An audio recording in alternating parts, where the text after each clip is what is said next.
Abram suas Bíblias no capítulo 2 do livro de Neemias. E antes que os irmãos, antes que façamos a leitura rapidamente, eu insisto para que os irmãos contribuam, compartilhando, curtindo o material que a igreja dispõe no YouTube. É muito importante. Somos um número pequeno de pessoas, mas se esse número pequeno tiver esse compromisso de insistir em compartilhar, nós teremos uma possibilidade de participar de forma real do evangelismo de forma mais global, vamos assim dizer. Peço aos irmãos que carinhosamente nos ajudam na direção dos cultos para considerarem o horário, porque as pessoas que ficam na expectativa da ministração, por exemplo, elas são informadas que começa às 8h30, né? Na escola dominical, 10h30. Então é importante que a gente ande em sintonia, sincronizados com esse horário, para que nós possamos ter êxito naquilo que estamos tentando fazer. Neemias capítulo 3, não vamos ler todo o capítulo, para que o tempo seja melhor aproveitado. Neemias capítulo 2. No mês de Nissan, no ano 20º do rei Artaxerxes, uma vez posto um vinho diante dele, eu tomei para oferecer e o dei. Ora, eu nunca antes estivera triste diante dele. O rei me disse: por que está triste o teu rosto, se não estás doente? Tem de ser tristeza do coração. Então temi sobremaneira e lhe respondi: viva o rei para sempre. Como não me estaria triste o rosto se a cidade onde estão os sepulcros de meus pais está assolada e tem as portas consumidas pelo fogo? Disse-me o rei: que me pedes agora? Então orei ao Deus dos céus e disse ao rei: se é do agrado do rei e se o seu servo acha mercê em tua presença, peço-te que me envies ajudar a cidade dos sepulcros de meus pais, para que eu a reedifique. Então o rei, estando a rainha assentada junto dele, me disse: quanto durará a tua ausência? Quando voltarás? Aprove ao rei enviar-me e marquei certo prazo. E ainda disse ao rei: se ao rei parece bem, deem-se cartas para os governantes da além do Eufrates, para que permitam passar e entrar em Judá, como também carta para Asaf, guarda das matas do rei, para que me dê madeira para as vigas das portas da cidade e do templo, para os muros da cidade e para a casa em que deverei alojar-me. E o rei mas deu, porque a boa mão do meu Deus era comigo. Então fui aos governantes da além do Eufrates e lhes entreguei as cartas do rei. Ora, o rei tinha enviado comigo oficiais do exército e cavaleiros. Disto ficaram sabendo Sanbalate, o Horonita, e Tobias, o servo amonita. E muito lhes desagradou que alguém viesse a procurar o bem dos filhos de Israel. Senhor Deus Todo-Poderoso, no nome do Senhor Jesus, oramos a Ti e pedimos para que a Tua misericórdia, graça e amor se manifestem nesta noite, de forma que a palavra já revelada, ela seja clara para nós, para que os Teus propósitos em nossas vidas possam se cumprir plenamente para a Tua glória. No nome de Jesus, oramos e agradecemos. Amém.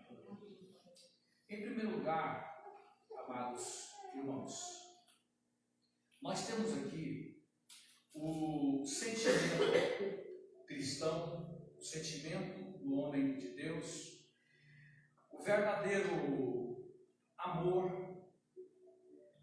o verdadeiro interesse, a verdadeira paixão pelo próximo descritos nesses versículos, bem como nos versículos que foram ministrados de forma sempre exitosa pelo nosso professor, na parte da manhã. E você talvez possa perguntar: como é o verdadeiro sentimento de amor? Como é o verdadeiro sentimento de solidariedade para com o próximo, para com vidas, uma vez que nós, como cristãos, somos pacíficos, no entendimento de que o projeto de Deus não é o ter, não são coisas, mas é o ser, são pessoas. Então Então, uma sociedade onde tudo é pelo ter, em prejuízo do ser, sempre a palavra de Deus ela vai ser atualíssima em tudo aquilo que ela tem para passar para nós. E o que nós temos aqui é exatamente isso. Um homem que ele é tomado de profunda, de íntima compaixão pela realidade bem humana mesmo, pela desgraça humana, pelo mal humano. Mais do que ser o mal do seu povo, o mal da nação de Israel, mais do que ser uma questão aqui de sentimento patriótico, que tem o seu lugar, não deve ser censurado o sentimento patriótico, ele é uma bênção quando bem compreendido, até porque um dos propósitos de Deus na comunicação da salvação dirige-se às nações. Os gentios, quando se fala desse plural de povos, é nações. E o desejo de destruir esta concepção patriótica, ele nunca foi de Deus, né? Foi do diabo, porque só é para estar tudo aqui e construir aqui um nome só para nós, tudo controlado aqui, as informações tudo controladas, a maneira de pensar controlada, ou a maneira de ver a vida controlada, tudo nessa condição mecânica. Isso nunca foi de Deus. Então o sentimento patriótico ele é muito importante e sem medo de errar nós podemos dizer que ele é bíblico, né? Mas o sentimento de Neemias ele vai para além da questão patriótica, porque ele nos mostra a realidade do ser humano e ao mesmo tempo que mostra a realidade do ser humano, mostra a realidade do servo de Deus, do homem de Deus pela história, em compreender a catástrofe do pecado como sendo a consequência, a catástrofe como sendo a consequência do pecado. Então, ele é tomado desse sentimento que é próprio do povo de Deus. É um sentimento que vem do coração de Deus, porque Isaías já colocava isso.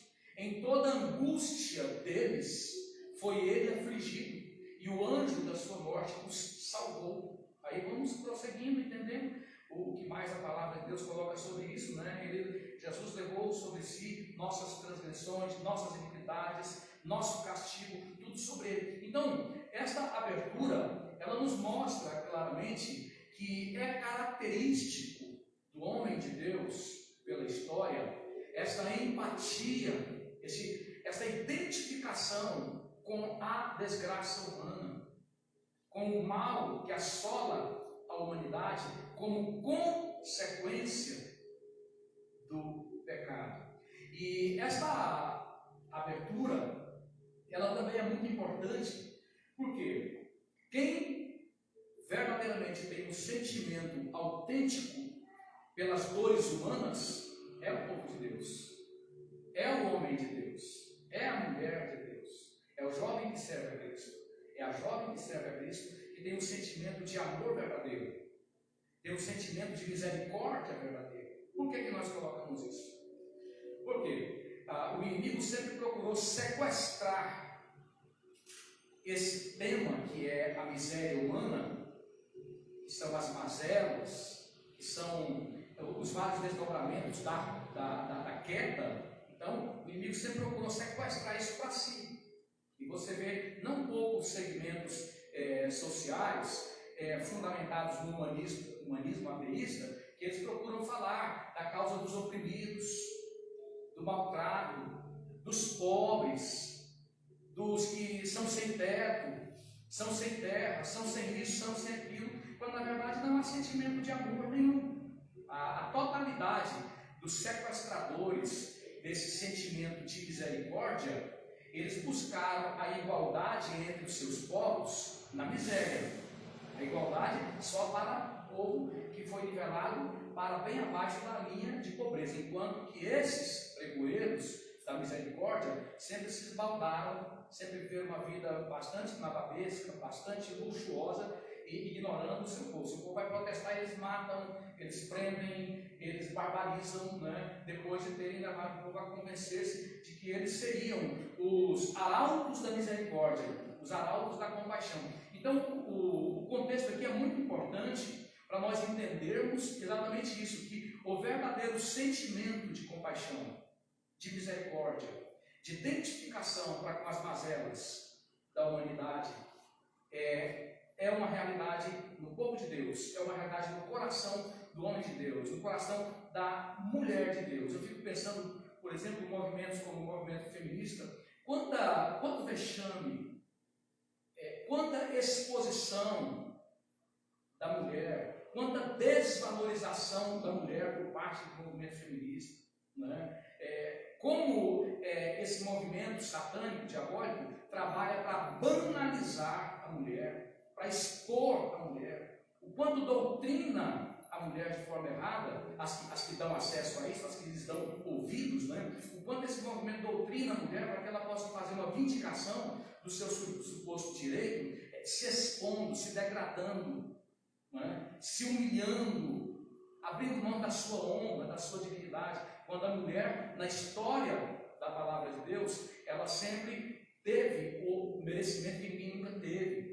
Você vai ver grandes mulheres na história da Bíblia, desenvolvendo um papel assim importante na história da salvação. E não estamos indo longe para considerarmos que a salvação veio ao mundo, quis Deus que a mulher fosse o veículo da trazida do Salvador. Então não tem nenhuma literatura na história humana que exalte mais a importância da mulher do que a palavra de Deus. Quis Deus que o Salvador viesse tendo uma mulher como veículo da vinda do Salvador. Mas tudo isso é exatamente para que esse entendimento seja claro. Nós temos aqui crianças, nós temos aqui meninas, adolescentes, nós temos jovens, e eles estão bombardeados, muito mais do que outros adultos, com essa percepção falsa de piedade, falsa de compaixão, essa percepção falsa de solidariedade. Hoje você tem pessoas que pilharam os cofres públicos, você tem ladrões que se locupletaram, são donos de fortunas, através das quais compram autoridades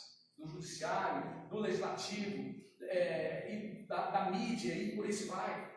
Pessoas que foram obrigadas a devolver para os cofres públicos aqui no nosso país, até agora, 15 bilhões de reais, 15 bilhões de reais é a realidade da renda per capita de muitos países pequenos. E essas pessoas estão pousando aí como piedosas, como pessoas que têm empatia com a miséria humana, como alma piedosa, falando das injustiças, enfim. Então, esse contexto, ele é, como toda a Bíblia, atualíssimo para tudo que estamos vivendo no nosso país, né? Ladrões falando de honestidade, assassinos falando de justiça, cães querendo ter uma aparência de ovelha, e por aí se vai. Então, esse homem de Deus, Neemias, ele mostra a consternação verdadeira, o sentimento verdadeiro, que exatamente repousa na jornada, na trajetória de todo homem de Deus. E esse sentimento verdadeiro tem que ver com algo que é elementar. Ele era simplesmente um homem de Deus,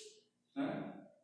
Por isso que esse sentimento é autêntico. Não há esse sentimento verdadeiro de dó, de compaixão, de misericórdia na vida de alguém que não se converteu. Você já parou para pensar na crueza, vamos assim colocar, na realidade crua desta verdade? Você já parou para pensar que o seu filho que não conhece a Jesus, não se converteu a Cristo, te amar ele não ama? Eu sei que é escandaloso o que eu estou colocando. Sua filha que não conhece a Jesus, que não se converteu a Cristo, ele não tem condição de amar. Porque o apóstolo João, dentre várias passagens bíblicas, coloca isso. Deus é o quê? Deus é amor, irmãos. Não existe amor fora de Deus.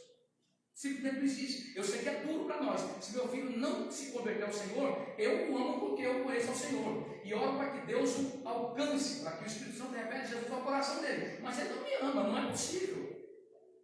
Isso não é verdade. O mundo não conhece esse sentimento que está aqui em Neemias, de identificação com a realidade humana, de identificação com as misérias humanas. Não conhece também esse sentimento de amor verdadeiro para o próximo. Não tem como. Então, o texto ele fala muito aos nossos corações nesses dias em que somos tão desafiados, com tantas e ideologias que estão transbordando por aí, catequizando, doutrinando tantas pessoas. Então, o texto começa a dizer que ele comparece à presença do rei com esse sentimento. Interessante, né? Porque esse sentimento revela também a magnitude do nosso compromisso. Neemias, como copeiro do rei, como homem que vivia numa condição de privilégio ímpar, ele poderia pensar: não, não quero problema não quero problema, eu estou bem, eu tenho uma carreira promissora aqui, eu vou me envolver na situação de um pessoal que está lá em miséria, eu vou entrar no mérito de uma questão que está fora do meu alcance, eu corro o risco de sofrer um desgaste profissional, eu corro o risco de sofrer um descaminho da minha carreira, não vou entrar nessa bola trocada. Eu poderia pensar assim. Mas sabe o que acontece, irmãos? Por que homens de Deus, mulheres de Deus, muitas vezes são presos, são retaliados, perdem muito, ou às vezes perdem tudo, inclusive a vida? Porque o homem de Deus que é dotado desse sentimento, ele não tem nada nesse mundo que seja mais importante para ele do que cumprir o propósito de Deus. Se ele foi posto na condição de um engraxate, de um vendedor de picolé, de um porteiro, se ele foi posto na condição de um engenheiro, se ele se tornou um grande empresário, se ele se tornou um professor, um procurador, um promotor, um juiz, seja lá o que for, ele entende que aquela função na qual ele está, é apenas um instrumento do propósito.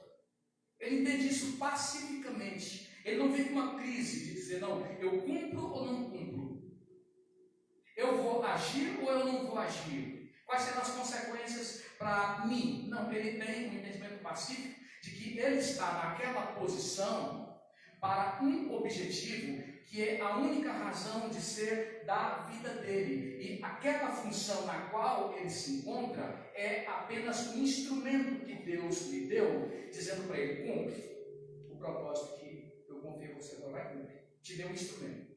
Instrumento, nesse caso, seu trabalho, sua função, seu posto. Te dei um instrumento. Vai e cumpre. Neemias, ele é o exemplo desse tipo de crente, o crente ideal, que ele não está pensando qual que é o propósito de Deus na vida dele. Porque tem pessoas que vêm para Jesus há 1 ano, 2 anos, 3 anos, 4 anos, 5 anos, e Deus não pode contar com ele. Ele está passando a vida inteirinha pensando em qual que é o propósito de Deus para a vida dele.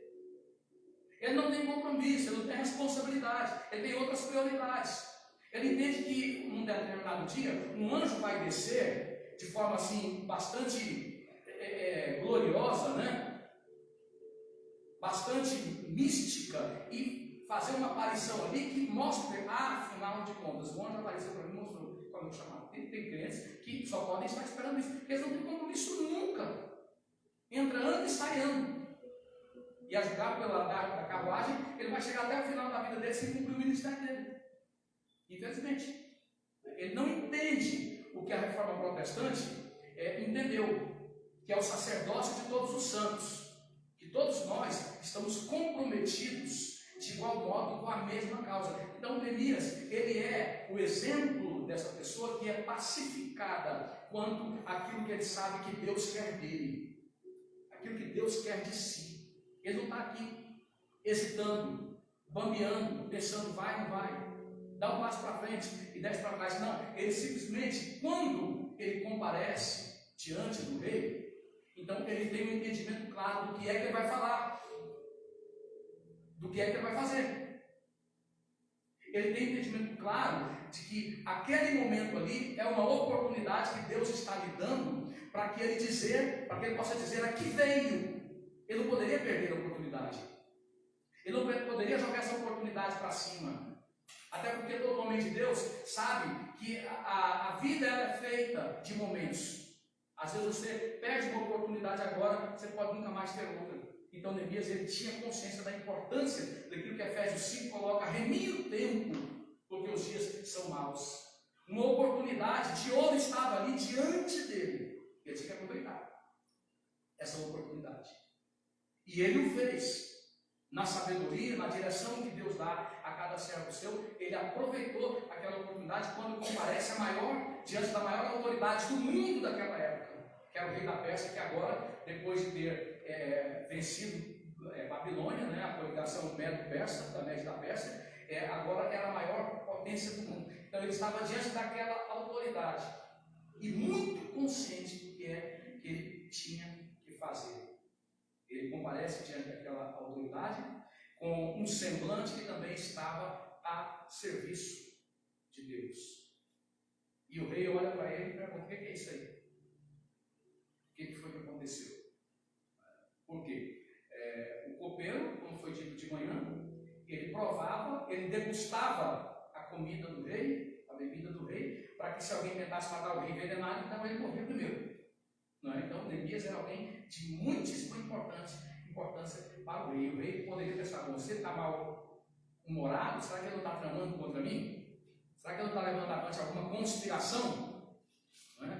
Será que está participando de alguma trama? Então o rei logo pergunta: que semblante é esse aí? Que rosto é esse aí? E tudo, irmãos, na vida de um servo de Deus está a serviço do reino. Nosso sorriso e o nosso semblante triste fazem parte disso. Se eu entendo que o meu semblante deve se prestar ao propósito de Deus, mostrando para as pessoas que estão ali no meio que eu não estou gostando do que está acontecendo, então eu vou servir a Deus com isso. Se eu entendo que sorrir vai se prestar ao reino de Deus, então eu vou sorrir. Tudo na vida do crente está a serviço do reino de Deus, inclusive o humor. Você imagina Moisés, diante do bezerro de ouro, descendo do complexo do Horebe, cantando uma canção bastante romântica para o povo, dizendo para o povo não fazer aquilo? Não foi assim. Ele quebrou tudo. O rosto triste e consternado dele estava a serviço do reino de Deus. E Jesus, diante da roubalheira do templo, tocando uma flauta, pedindo para eles não fazerem aquilo com o templo. Não era possível. Ele tomou atitude muitas vezes, irmãos, as situações que Deus coloca diante de nós, no cumprimento da sua causa, no compromisso de fazer a sua obra, essas situações não poderão ser tratadas de forma, vamos dizer assim, gentil, de forma romântica. Muitas vezes não dá para você fazer uma serenata em determinados momentos. Você vai ter que ter uma atitude tida por muitos como grosseira. E essa atitude Neemias teve na presença da maior autoridade do mundo, que poderia inclusive decretar a morte dele, mas ele estava a serviço da causa. Ele assumia os riscos também: eu estou a serviço da causa. Se eu cair, eu caio a serviço da causa. A mesma coisa de Esther, que naquela mesma conjuntura, né? Porque segundo a legislação persa, ninguém poderia comparecer diante do rei se não fosse convocado. Então Esther também, entendendo isso no capítulo 4 do livro de Esther, ela coloca isso: eu não posso comparecer, mas eu vou comparecer. Se eu morrer, morrerei. Se eu morrer, morrerei. Então eu assumo os riscos porque eu estou comprometido com a causa, que é a única causa justa que existe, a causa da salvação. Então Neemias comparece e coloca tudo a serviço da causa, inclusive o seu humor, inclusive o seu semblante. E ele continua na presença do rei e coloca claro, de forma muito clara para o rei: eu não tenho condições de estar alegre se a terra dos meus antepassados está arruinada, se os muros estão derrubados, se as portas estão queimadas, estão em grande miséria. Interessante, né? Quando você fala do sentimento de piedade do verdadeiro homem de Deus, você se lembra também de Moisés. Moisés, quando ele vê a miséria do seu povo, então ele mergulha nessa identificação. E ali Deus levanta o maior legislador da história humana, né? O maior nome para os judeus. E é nesse sentimento que Neemias se expressa, dizendo: meu povo está em grande miséria. Sabe, eu fico pensando, irmãos, é no evangelho mesmo. Porque a maioria dos cristãos, eles procuram uma igreja de, vamos dizer assim, de glamour, né? Uma igreja que tenha peso, uma igreja para a qual acordam multidões. É basicamente esse critério que as pessoas procuram para congregar. Tem quantos membros lá? Como é que é a catedral lá? É confortável? E por aí se vai. E esse tipo de visão acabou sepultando o propósito, o id. As pessoas perderam com relação ao id o sentimento de urgência. Id pregar e não é mais uma urgência. Isso pode até ser usado, vamos colocar assim, num contexto geral, para dar à igreja uma aparência de igreja, mas ele é bem secundário. Então eles perderam o sentimento de urgência. Neemias está falando exatamente aqui da questão da urgência. Meu povo está em miséria. Meu povo está acabado. Os que não pereceram estão prestes a perecer. Sentimento de urgência. Quando eu coloco para os irmãos, eu não estou pedindo para os irmãos cumprirem apenas vamos colocar um protocolo da IBP Canacolândia. Multiplique essa palavra. Essa palavra é a salvação. Gaste a semana, se empenhe para que ela chegue a alguém. Use seus meios, seus recursos, as condições que Deus te deu e repercuta a palavra que é ministrada aqui nesses 3 momentos da IBP Canacolândia. Porque tem gente que vai morrer sem salvação. À medida que nós negligenciamos isso, nós negligenciamos a salvação das pessoas. Não tem nada mais sério. Mas isso não fala muito, ou não fala nada. O número majoritário de crentes não sentem nada pela causa da salvação. Não tem a verdadeira empatia com o ser humano, que é maior do que você pensar na comida que ele precisa. A igreja também deve fazer isso. É mais do que você pensar na enfermidade física dele. A igreja também deve pensar nos enfermos. É mais do que você pensar numa condição de moradia escassa ou indigna na qual ele esteja, a pessoa morando debaixo dos viadutos. É isso, mas é muito mais do que isso. É pensar o seguinte: se a palavra não chegar a tempo, dando-lhe as condições que a palavra dá, que o evangelho dá, essa pessoa vai morrer sem salvação. A verdadeira compaixão, ela foca sobretudo a urgência da salvação. Porque uma salvação que acode a questão secular, muitas seitas fazem isso. Alimentam, vestem, dão moradia, dão algum recurso, para depois a pessoa morrer com o inferno bem tratado. Infelizmente. Mas a piedade cristã, o sentimento de misericórdia genuinamente cristão, ele está focado nisso. Essa pessoa vai morrer sem viver o propósito de Deus. Neemias estava sabendo disso. Olha, nós estamos aqui no curso do cumprimento do propósito messiânico, e essas pessoas vão ser excluídas. Eu tenho consciência de que meu povo foi chamado para um propósito salvador, e o meu povo vai ser excluído disso, pode ser banido, pode ser cortado disso. Então, a perspectiva messiânica, cristocêntrica, ela está transbordante aqui nesse contexto. Ele, como homem de Deus, tinha consciência do chamado do povo dele, né? Ele comparece perante aquela autoridade, falando: olha, eu não tenho como estar bem. Tem uma questão urgente aí que não está sendo vista. E ele sabia do que tinha acontecido lá no capítulo 4 de Esdras, quando os inimigos conseguiram parar a construção do templo. Eles sabiam, embora que nesse contexto aqui o templo já tinha sido construído, né? O capítulo 4 não é um relato da ação de Esdras, porque ele chegaria bem depois dele chegar o templo que está construído, mas ele sabia do histórico de levantes que fez até a obra do templo parar. Ele sabia que estavam pululando inimigos de todas as nacionalidades, de todas as etnias ali naquele lugar, naquela terra que Deus dera ao seu povo, e todos eles com o único propósito de fazer o povo perecer, de fazer o povo da promessa deixar de ser o povo da promessa. Então, ele tem um sentimento que se identifica com esta perda iminente. Meu povo vai ser riscado da memória. Meu povo vai ser simplesmente riscado. Então, ele é alguém totalmente comprometido com a causa, se coloca a serviço dela e vai até as últimas consequências. E é importante notarmos que quando Neemias se posiciona, fala, se expressa, pede, irmãos, ele não pede nada para si. Ele não coloca nada que dissesse respeito aos seus interesses. Ele é totalmente vazio dos seus intentos, ele é totalmente ausente de vaidade. Há uma lista de pedidos dele para o rei.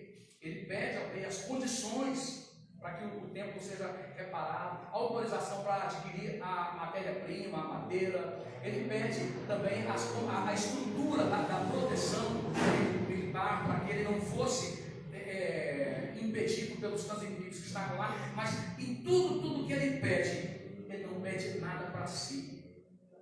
Falando sobre o sentimento cristão genuíno, essa é outra característica.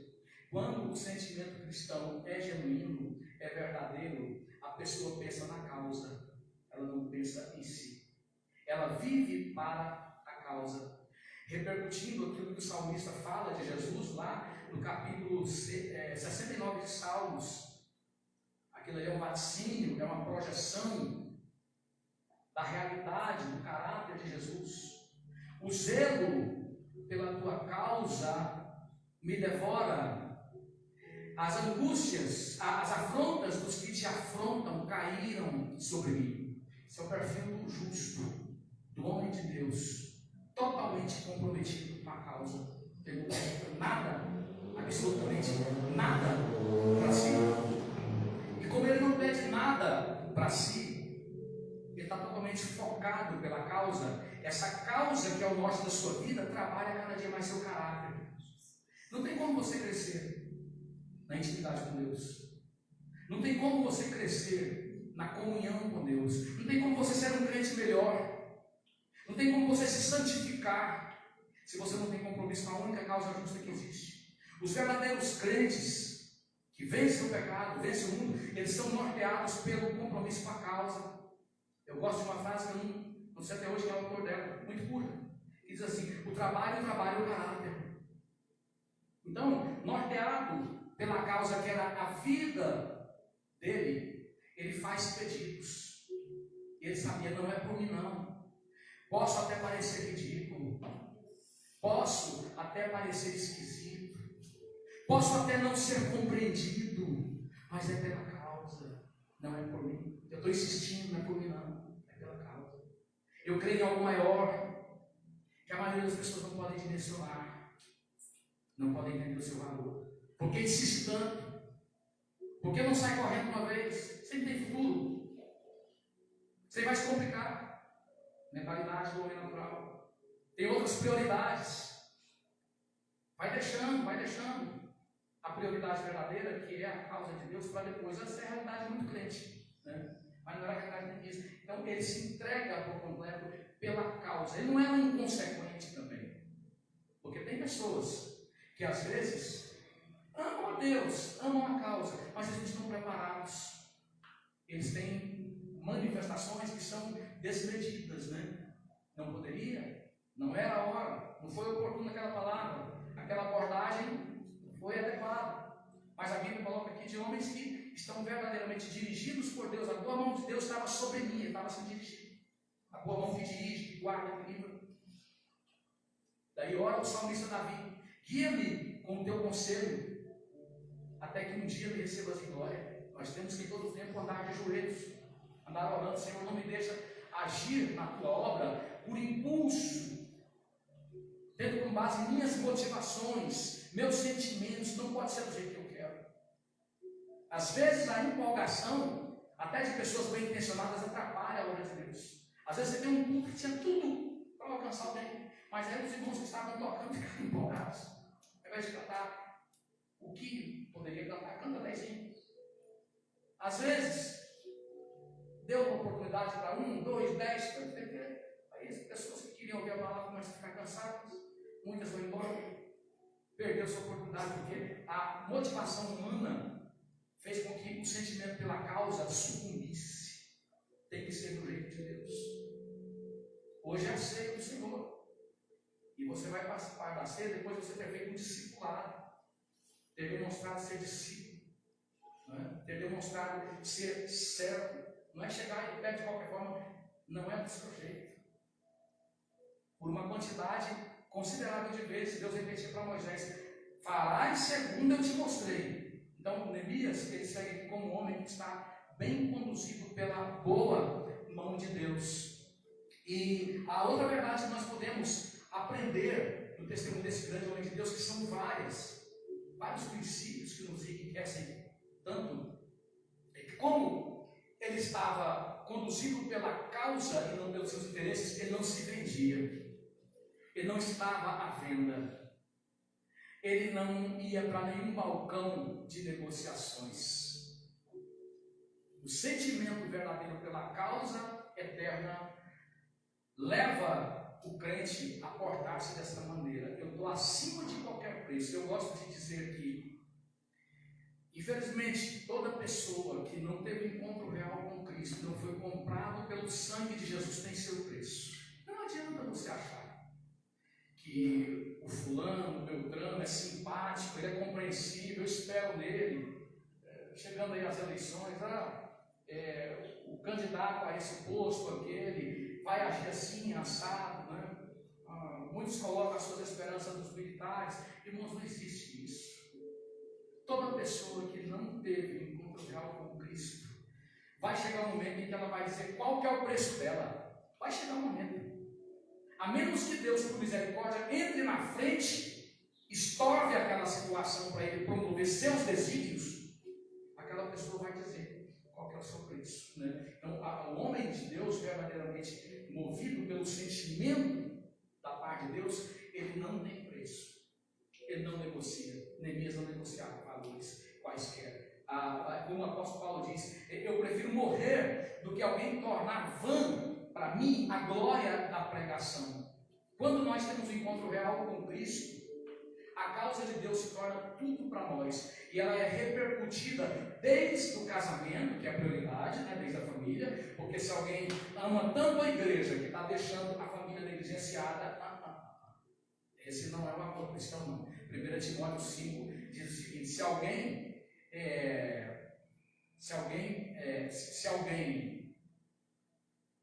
não vive isso para a família, não esqueci essa frase, mas se alguém não vive isso para a família, se alguém não dá esse testemunho junto à família, já negou a fé, e é pior do que os incrédulos. Se alguém não vivencia isso no âmbito da família, ele já negou a fé, pior do que os incrédulos. Então, desde a família, precisa vivenciar isso, né? Esse compromisso com a causa. E o que mais poderíamos aprender do testemunho de Neemias é que do versículo 11 ao 16, ele vai demonstrar que ele administra tudo isso na intimidade com Deus. Porque o que você vai ver aí do versículo 11 ao 16? O que temos aqui é que ele não torna público o seu intento, não por enquanto. Ele não comenta com os magistrados, com o povo. Ele reúne um número minoridade de pessoas ali e ele vai ver a situação em loco, porque anteriormente ele tinha recebido relatos de Anani, seu irmão. Agora ele quer chegar lá e nesta identificação de misericórdia, de compaixão, ele quer sentir a coisa. Ele percorre ali os escombros, as vilas em ruínas, os locais cheios de pó, aonde outrora estava ali os muros, que eram uma das maiores glórias do mundo daquela época. Ele percorre tudo aquilo ali, vê a ruína pessoalmente. Ele não quer ser alguém apenas informado do que está lá, ele não quer ser um visionário, ele quer chegar aonde a situação está, né? Fico pensando em crente que a coisa mais difícil é ele ir no sepultamento de alguém que tem um astro no cemitério, né? Coisa mais difícil é ele visitar o hospital. Ele tem coragem de entrar ali onde está um pedinte, um mendicante, e evangelizar mesmo, né? Quer dizer, tudo isso é a dificuldade de identificação com a realidade humana para comunicar a salvação de Deus. Mas Neemias, ele vai lá, um número menor de pessoas, para ter contato com aquela realidade. Ter contato com aquela realidade. É por isso que nós entendemos que nós vamos multiplicar a possibilidade de acesso da palavra que nós ministramos aqui. Porque não pode ficar só aqui entre quatro paredes. Nós somos chamados para receber isso e para levar isso para dentro da realidade bem humana. Nós temos que nos mover nessa direção, como oportunizadores desta salvação que se direciona aos focos da miséria humana causada pelo pecado. Então ele vai lá, do 11 ao 16, mostra que ele vai lá. Ele não comenta com a totalidade do povo. É interessante, irmãos, porque a gente para pensar que, irmãos, é a causa de Deus. Eu não tenho necessidade de tocar a caixinha. Eu não tenho necessidade do aplauso. Eu não tenho necessidade do reconhecimento das multidões. Eu não estou fazendo para ficar bem para a torcida. Eu não estou fazendo bonito para a plateia. Não é isso. Claro que há publicidade do Evangelho, mas sem essa motivação própria dos seres humanos, né? Que são ávidos pela glória e têm necessidade de mostrar tudo o tempo inteiro. Está mais nesse jeito. A pessoa vai na cozinha e diz, fui na cozinha. Ele vai no banheiro, ele diz, partiu o banheiro, né? Ele vai ali pegar um ônibus, partiu rodoviária. Se ele for lá para a Europa, então aí pronto. Aí ele faz uma série de vídeos lá para mostrar que ele... Né? Mas o homem de Deus não tem essa necessidade. Por quê? O que ele está fazendo é para Deus. Aqui nós aprendemos muito sobre a intimidade dele com Deus. Esses versos mostram que ele estava na presença de Deus, fazendo para Deus, dirigido por Deus, na esperança de ser aprovado por Deus. Então, depois que ele internaliza isso, ele traz isso para dentro de si o máximo que ele pode. Então, ele pessoalmente está resolvido.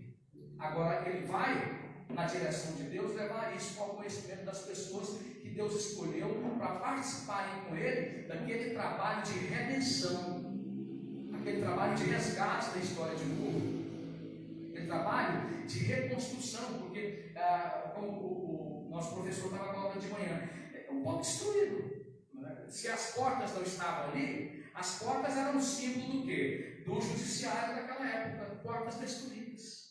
Não havia justiça. Haviam reduzido a justiça ao pó, igual o STF está fazendo aqui no Brasil. Prende quem eles não gostam, pode ser pessoa honesta, íntegra, eles mandam prender. Criaram o crime de opinião, criaram como o senhor Fachin criou o crime de abuso de poder religioso, faz da Constituição a desgraça que eles quiserem. Próximo é a Constituição à vontade. A Bíblia nem se fala. Né? Então, a justiça reduzida ao pó. Não é só no Brasil, não, é Europa fora. Os absurdos que estão praticando para defender seus interesses. Né? Então, reduzida a pó. Esse homem, ele chega nesse contexto para se posicionar. O que haveria de possibilidade de justiça ali repousava sobre esse homem de Deus e sobre a equipe que estava com ele, que era Esdras e os demais. Se ele se omitisse, não tinha mais esperança para aquela sociedade. Não tinha. Né? As portas queimadas, reduzidas a fogo, né? Que mais? Os muros também reduzidos a nada, tudo destruído. Os muros naquela época eram símbolo de quê? De segurança. Você já parou para pensar que no Brasil nunca se viveu um sentimento de insegurança tão grande como hoje? Né? O Brasil ele é hoje o melhor país para bandido, para marginal, por causa da segurança. Os muros queimados significavam a segurança. Esse homem surge daquele cenário que é exatamente a ausência de quê? De justiça e ausência de segurança. Irmãos, toda e qualquer esperança verdadeira reside na igreja, nos homens de Deus. Neemias era um alto funcionário. A palavra estava com ele. E eu quero dizer para você, aqui nesta noite, lá no seu posto de trabalho, a palavra está com você.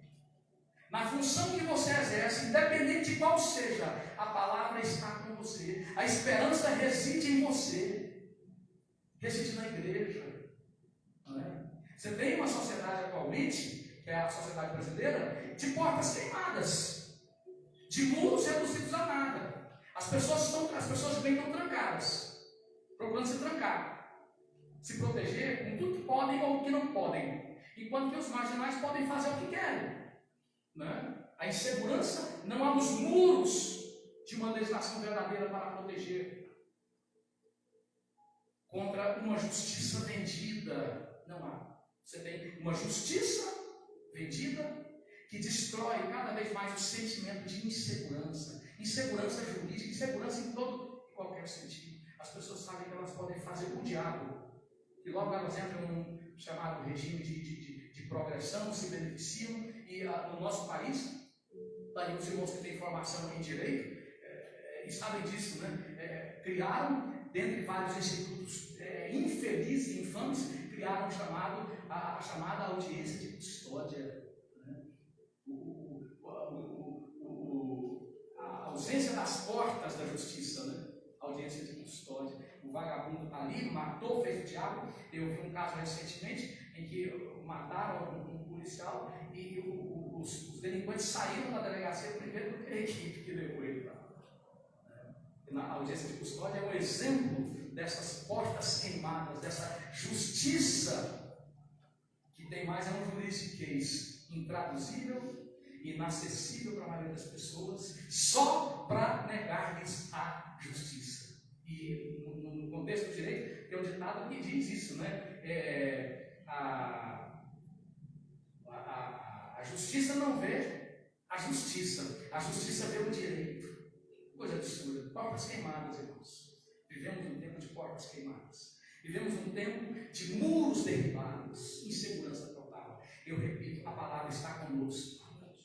Se tivermos para a cadeia, vamos, mas a palavra está conosco. Como Neemias ali compareceu, nós temos que nos comparecer também. Estamos aqui, Senhor, o Senhor quer me usar aonde? Como? Quando? Eu estou aqui, eu não tenho muito para dar, mas tudo que eu tenho está nas tuas mãos. Nesse cenário de destruição, de ruína, em que vidas estão reduzidas a pó, vidas estão reduzidas a cinzas, eu estou aqui. Eu entro aonde, Senhor? Onde é que eu entro? Qual que é a minha participação? Eu estou aqui. Não me deixa de fora. Eu quero ser usado para defender a única causa justa que existe, que é a causa da salvação. E já terminando a nossa ministração, que nós temos aqui, é que na causa e na casa de Deus, para quem passou pelo bom, esses homens assim comprometidos, eles são perseguidos. Todo aquele que é verdadeiramente comprometido com a causa de Deus, ele é perseguido. E essa perseguição, ela se manifesta de várias maneiras. Às vezes, ela é uma perseguição pelo Estado mesmo, como os irmãos do Paralelo 1040 estão sofrendo até hoje. Perseguição com prisão, com morte, com espólio dos bens e por aí vai. Mas, às vezes, essa perseguição, no primeiro momento, ela é uma perseguição na base da demagogia, da forçação de uma amizade, como você vê lá no capítulo 4 do livro de Esdras. Eles queriam participar daquele projeto ali.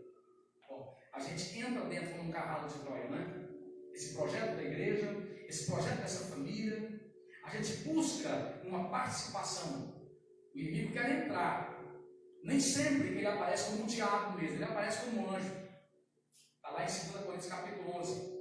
O inimigo é romântico, o inimigo é carismático, ele é hábil na arte da argúcia, da intelectualidade. Pelos séculos foi assim, e não vai mudar até o dia que ele for lançado no lago de fogo. Então o inimigo tenta entrar, como foi o caso lá de Ananias e Safira. Tentou introduzir a mentira na igreja. Eu quero uma participação aqui, mas quero uma participação tendo a mentira como base. Né? Ou o caso lá do Simão Mago, no capítulo 8 de Atos, né? Em que ele oferece dinheiro para participar. O inimigo quer participar. Esta é uma forma de perseguição. É uma forma de ataque àqueles que estão realmente comprometidos com a causa da salvação. Eles têm que estar atentos aos vários tipos, às várias modalidades de perseguição que nós, como servos de Deus, enfrentamos. A perseguição que se dá de maneiras mais variadas, e Paulo diz que nós não devemos ignorar os ardis de Satanás. Lá no capítulo 4 de Esdras, como citamos, aqueles homens do Babel se posicionam falando: aqui não, vocês não vão participar com a gente não, não é possível. E Esdras vai, aqui terminando o capítulo 2, ele vai colocar exatamente isso, que não é possível essa participação. Ele disparata esse golpe com essa visão de que as pessoas que estavam ali participando eram pessoas que tinham um compromisso maior que o homem natural não pode entender. Ele responde: O Deus dos céus é quem nos dará bom êxito. Nós, seus servos, nos exporemos e retificaremos. Vós, todavia, não tendes parte, nem direito, nem memorial em Jerusalém. Ou seja, nós que estamos aqui trabalhando, não somos melhores do que vocês. Não é uma questão de xenofobia, de discriminação racial, não é isso não. É porque nós participamos aí de 70 anos de cativeiro. Nós passamos por um processo sendo trabalhados pela palavra. E a participação na casa e na causa de Deus, ela é uma participação de quem viveu o discipulado e, como abertura para o discipulado, se converteu. Não tem como participar. Uma coisa é vir, você pode vir o traficante, pode vir a mulher de programa, pode vir o homossexual, pode vir. Esse prédio está acessível a todos. Agora, uma coisa é ir à igreja. A outra coisa é ser da igreja. O apóstolo João coloca isso. Estavam entre nós, mas não eram um dos nossos. São coisas totalmente diferentes. Muita gente vem, mas não é. Muita gente passa a vida vindo na igreja. E às vezes até se batiza. Às vezes até vem a ter um cargo na igreja. Às vezes chega até a ser pastor. Porque o que tem por aí de pastor que nunca teve encontro real com Cristo, não dá nem para resumir. Então muita gente passa a vida vindo. E passa a vida também sem ser. Então, Neemias coloca isso para eles. Vocês não têm parte. Porque, na verdade, eles tinham tentado uma penetração na demagogia, na mentira, na falsidade. Foram desmascarados, e desde o capítulo 4 de Esdras, pelos anos e décadas seguintes, eles tiraram a máscara e revelaram claramente que eram inimigos da obra de Deus. É o que acontece. Quando a máscara daqueles que não nos amam e tentam se aproximar de nós por outros, com outras intenções, quando a máscara cai, não resta para eles a não ser a manifestação do furor, do ódio contra o povo de Deus. Que esse ódio já estava lá dentro, mas ele estava oculto pela demagogia, pela hipocrisia. Então, aqueles que verdadeiramente amam a causa de Deus, irmãos, e aí nós vamos concluir, esses homens, eles têm consciência de que não serão aplaudidos na maioria das vezes. Eles têm consciência de que eles não são apresentadores de programa humorístico. Eles não são artistas, como muitos que estão por aí, nos púlpitos evangélicos querem ser. Eles não são artistas, não. Eles são o povo da cruz. Eles são o povo que foi chamado para renunciar. Como diz lá em Mateus 10:39, aquele que quiser vir a mim, Mateus 16, aquele que quiser vir a mim, negue-se a si mesmo, tome a cada dia a sua cruz e siga-me. Ainda Mateus 10:39, se alguém tentar ganhar a sua vida, perdê-la, mas aquele que perdê-la por amor de mim, ganhá-la. A nossa identidade não é o trono, é a cruz. A nossa identidade é a cruz. E já no Antigo Testamento, esses homens de Deus tinham esse entendimento. Né? Essa gente não pode participar. No versículo, capítulo 2, versículo 59, você vê que até pessoas ali de dentro mesmo não poderiam participar das assembleias solenes oficiando. Em Esdras 2:59, coloca, eles vão ter que esperar até chegar o sacerdote com Urim e Tumim para eles poderem participar. Por enquanto eles estão proibidos, ou seja, tem que passar pelo discipulado e se converter, você poderá participar. Esse é o sentido, esse é o entendimento. Se Elon Musk e outros bilionários quisessem participar da igreja, eles não poderiam participar. Eles podem assistir nossos cursos. Agora participar é diferente. Vamos ministrar cedo daqui a pouco, onde Jesus fala claramente de participação. Quem não come desse pão, não bebe desse cálice, não tem parte comigo. Vamos repetir. Uma coisa é vir, outra coisa é ser, é participar. E isso foi passado de forma clara. Então, nós temos nesse contexto todo um vínculo direto com a realidade da cruz de Cristo, porque tanto no caso no livro de Esdras, nos seus 10 capítulos, quanto nos 13 capítulos de Neemias, você vai ver que o fundamento de tudo é a expiação. Os capítulos se alternam mostrando isso. No capítulo 3, você tem, antes de pensar em construir muro, capítulo 3 de Esdras, você tem o altar. E no altar, você tem ali o sacrifício que é o sacrifício de expiação mesmo, do hebraico chamado olá. Diferente da minhá, que é uma das ofertas como a corbã e outras, né, do culto da pessoa em si, o sacrifício, nesse termo olá, é o sacrifício de caráter expiatório.